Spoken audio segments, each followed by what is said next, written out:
Hola a todos, hoy vamos a aprender la diferencia entre también y tampoco. So today we are going to learn the difference between these two words. Now, both también and tampoco are used to show agreement. So when we want to show agreement, we use también or tampoco. These are both adverbs. Both of them are adverbs, okay? But they're used differently. But how so? También is used in the affirmative, which is like positive, another way of saying positive, whereas tampoco is used in the negative. And of course, you would know what negative is. So right then and there, we see that también is used for positive statements or affirmative statements, whereas tampoco is used for negative statements. So when we want to show agreement, when it comes to affirmative sentences, we use también. And when we want to show agreement with negative sentences, we use tampoco. So what do they translate as? So what are the translations? También will translate in English as also, to, as well, right? Whereas tampoco will translate as neither or either, right? And of course that will depend on the context, right? Let's look at some ejemplos or examples. Marcos aprobó el examen. Marcos passed the exam. All right, so we have that sentence, an affirmative sentence, right? Benjamín también lo aprobó. So we see the use of también. We use también because we want to say that Benjamin passed as well. Right, so agreement. Benjamin passed as well. So Benjamin también lo aprobó. So from this sentence, and of course I would have used the direct object pronoun to replace el examen just to shorten the language. So you would see from this sentence that también was placed before the verb, but we can also put también after the verb and it would still be correct. I could also say Benjamín lo aprobó también. Benjamin passed it as well. But because obviously I put también before the verb, it would more translate as also. But if I put it at the end, it would be as well. That would be a better way to translate it. Even though it's the same thing, but I'm just saying based on the placement of the adverb, right? Now, I should also note that all of this is not really necessary. I could have simply said Benjamin también, and that would mean Benjamin as well. We already know from context that we are talking about Marcus passing the exam, right? Or Marcus having passed the exam. So all of this is not really necessary. I just need to put the subject as well as the adverb of agreement, which in this case would be también. And that would be enough. That would suffice because we already know we are talking about Marcus passing the exam.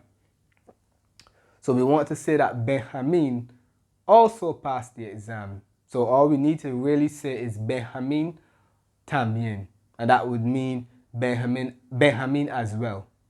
And we would know that that means Benjamin also passed the exam. We could say this as well too. We could say this as well. This is obviously not wrong, but I'm saying that it's not really necessary because it's understood by context. So to simplify it, or the simplest way it can be put is just to put the subject and the adverb afterwards, which would be también. Right? Muy bien. So let's look at an example of a negative. Marcos no aprobó el examen. Marcos did not pass the exam. So this is the negative version of the prior sentence, or the previous sentence, right? Now pay close attention here because we have a structure. Benjamín no lo aprobó tampoco. Benjamin did not pass it either. You would realize that we have no. So we don't just use tampoco, we use no. But once again, Benjamin tampoco lo aprobó. And both of these mean the same thing.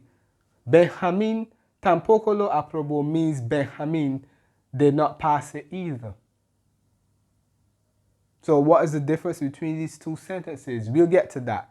But when it comes to negative sentences, the same rule would apply in terms of just requiring this, in terms of the subject and the adverb being necessary, right? Just like how I said here that Benjamin tampoco was all that was really necessary. That was the only part that was necessary, right? Here is the same thing. Because we already know that we're talking about Marcus's failure. So we want to say someone else failed is negative, so we need tampoco. I could say Benjamin tampoco, and that would mean Benjamin, or neither did Benjamin, because it's past tense. The original sentence was in the past tense. Marcos did not pass the exam, so Benjamin tampoco means that neither did Benjamin. Right? Because it's past tense. So again, you see how tampoco can translate as neither or either. Right. Now we have two structures with tampoco, but let me explain. So if tampoco appears after the verb, no must be placed before the verb. So if we use tampoco after the verb, so you know with también can be used before the verb or after the verb. That doesn't have any other changes, right? Same thing with tampoco. Tampoco can be used before or after the verb. But if we use it after the verb, no has to precede the verb. So we have a double negative. So that's how the grammar functions in Spanish. So this is where we get Benjamin no lo aprobó tampoco. Yep. We have the no, and then we have the verb there. And of course, you know the direct object pronoun precedes the verb. We would know that, of course. And then we have tampoco afterward. Conversely, if we use tampoco, if we want to use tampoco alone, we have to put it before the verb. And then we wouldn't need anything else, okay? So tampoco can appear alone if it is used before the verb. This is where we get Benjamin tampoco lo aprobó. So just remember that when it comes to the use of tampoco. If you use it before the verb, it can appear on its own. But if you use it after the verb, no must go before it. Right? And of course, the simple way to do this is just to say Benjamin tampoco. Neither did Benjamin. Right? Or in the case that he passed and you want to say that Benjamin, in the case that he did pass, you would say Benjamin también. Benjamin as well. All right. So this is how it is done with traditional verbs. When I say traditional, I'm referring to verbs that agree with the subject. Well, yes.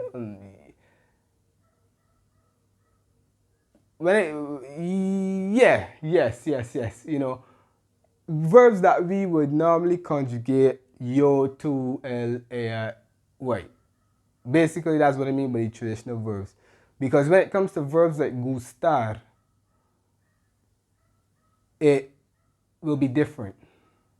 We will need the prepositional phrase, and that's what we're going to get to next.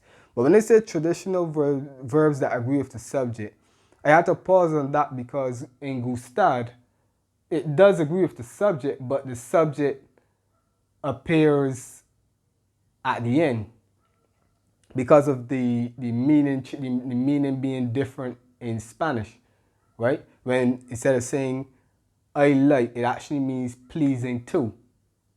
So yeah. We all know gustar is a complicated verb, all right? So let us proceed to verbs like gustar when it comes to the use of también and tampoco. Okay, so we continue and we move on to verbs like gustar. Now, when it comes to verbs like gustar, the structure will be different. So we have a sentence here, an affirmative sentence. A Juan le gusta el fútbol. Juan likes football, right? Now, if we want to say that, let's say I like football as well, I would not say yo también because we're talking about gustar. Remember, gustar means to be pleasing to. So I have to say that football is pleasing to me as well. So that's the structure we would have to use. So I would say, for short, a mí también. Right? A mí también. Which should be me too. So to include the subject, we use the prepositional phrase and the adverb of agreement, which should be también. So a mí would correspond obviously to me, which is the first person singular. So a mí también, me too. But if I wanted to if I wanted to use the entire sentence, I would say a mí me gusta el fútbol también, because remember también can occur either before the verb or after the verb. So in this case it occurs after. So a mí me gusta el fútbol también. I like football as well. También can go before the verb, so if that were the case, we would say a mí también me gusta el fútbol. Right? A mí también me gusta el fútbol. Okay? And that would translate as I also like football. Right? A mí también me gusta el fútbol. Muy bien. Now when it comes to negative sentences. No te gustan los gatos. Let's let that bus pass. Right. No te gustan los gatos. You do not like cats. You think we would say yo tampoco to say I do not like cats and say me neither? Yo tampoco? No. I would have to say a mí tampoco. Just say, always say a mí también. A mí tampoco. Because don't forget, the verb gustar means to be pleasing too, right? So I use the example of my mother who agrees, obviously. A mí madre tampoco. So we use the prepositional phrase along with the subject, so we know who is agreeing. A mí madre tampoco. Neither does my mother. But if I want to use the entire sentence, I can say, a mi madre tampoco le gustan los gatos. My mother does not like cats either. That would also I could also put tampoco at the end, but remember, if we put tampoco at the end, we need to use no before the verb. So, a mi madre no le gustan los gatos tampoco. And that is the same meaning as my mother does not like cats either. A mi madre no le gustan los gatos tampoco. So the same rules will apply as far as the placement of tampoco. But we must bear in mind that when we are using gustar, we must use the prepositional phrases because they do not function like traditional verbs. Gustar means to be pleasing to. Okay? So let's use a different example. because we said verbs like gustar, and of course there are plenty of verbs that function like gustar. So let's use one in the affirmative and one in the negative. So affirmative, let's use doler, which is to express that, you know, a body part is like hurting you, right? No, let me not say that. Let me say, okay. A Messi le duele la cabeza. Messi's head hurts. Right? Messi's head hurts. A Messi le duele la cabeza. So how would I say Ronaldo as well? How would I say Ronaldo as well? A Ronaldo también. And it is a positive sentence, even though grammatically speaking it's positive because it's not a negative sentence. But even though I'm talking about pain, in a general sense that would be negative, but in grammar that would be positive. So we say a Ronaldo también. Right? So you could, because we understand, we could say Ronaldo's, well, in this case, Ronaldo's head hurts him as well, right? So, a Ronaldo también le duele la cabeza. Ronaldo's head also hurts.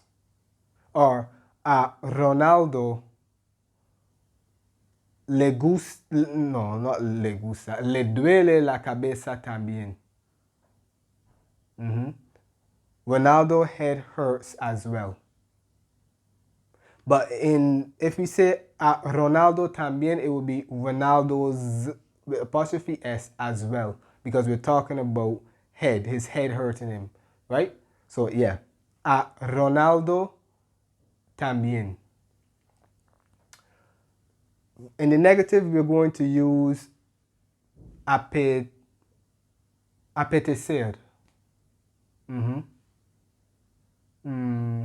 Apetecer. So, a Susana no le apetece, let's use the past tense. So, a Susana no le apetecía salir. So Susana did not feel like going out. So how would we say that?